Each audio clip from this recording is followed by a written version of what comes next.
Welcome to the Adult Fans of Nerf Show. I'm Mr. K. And I'm Mr. S. And we've been hearing there's significant buzz about BuzzBee's new Extreme Blasters. Wow, okay. We can cut this out, right? Maybe. I completely lost it. I completely lost it.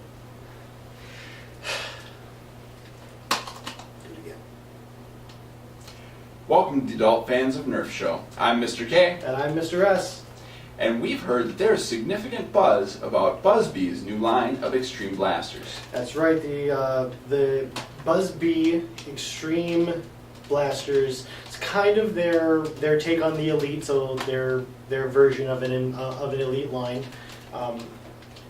It's an upgrade in distance for a lot of BuzzBee's offerings. And they've come out with a few newer ones that. Like these, huh? Yeah.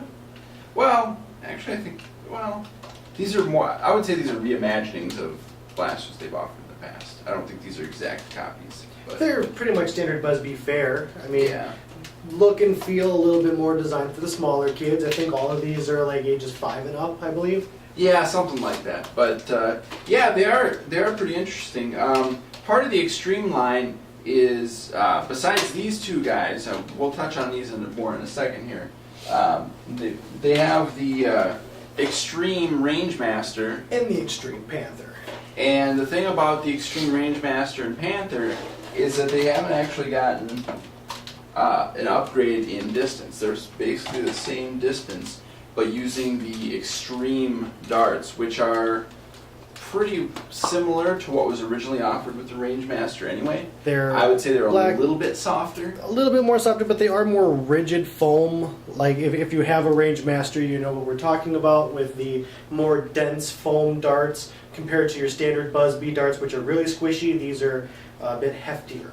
Yeah, they seem to have they don't seem to have too much air inside them, they don't have too many bubbles, and it's more like craft foam than Nerf foam. But it's pretty cool. It makes for actually a pretty decent dart all around, and adds to the performance of the BuzzBee Extreme line. So we got the Air Max 6 and the Air Max 10, kind of just smaller and bigger brother of themselves. One thing that I really like about these blasters is it doesn't take many pumps to give it some really good power. I've noticed that with all of the Extreme Blasters from BuzzBee that I've messed with, it doesn't take many pumps to get it so that it'll go really far. Yeah, and they're definitely good options. I mean, they're decent looking blasters. They got a nice feel to them, and they do get pretty damn close to their advertised distance when you're doing arc shots. Yeah. And of course, it's standard fare when you're aiming straight. It's going to get a little bit less than the advertised distance, but that's to be expected. And your mileage can vary based off of how much you pump them. Right. They do seem to have some kind of release mechanism once you pump them up too much, but other than that, you're pretty much whatever you put in, you're gonna get out. I see that pretty much as just a safety precaution. If you pump it 35, 40 times or whatever, it's not going to burst the bladder or whatever inside of there if they have a slow release on it. So prevents you from breaking your blaster. Absolutely. And it seems I'm not sure about you, but with the more recent releases of BuzzBee products, I've been more and more happy with what they've come up with. To be honest with you, I really am pleased with BuzzBee as a secondary to Nerf. They're actually really decent quality. They're put together pretty well. There's a difference in plastic, but they still seem like they'll hold up really well. They seem pretty durable, and for having that younger age starting point, nothing else. They're a good gateway blaster. Absolutely. That lower price point definitely gets people in and people using them.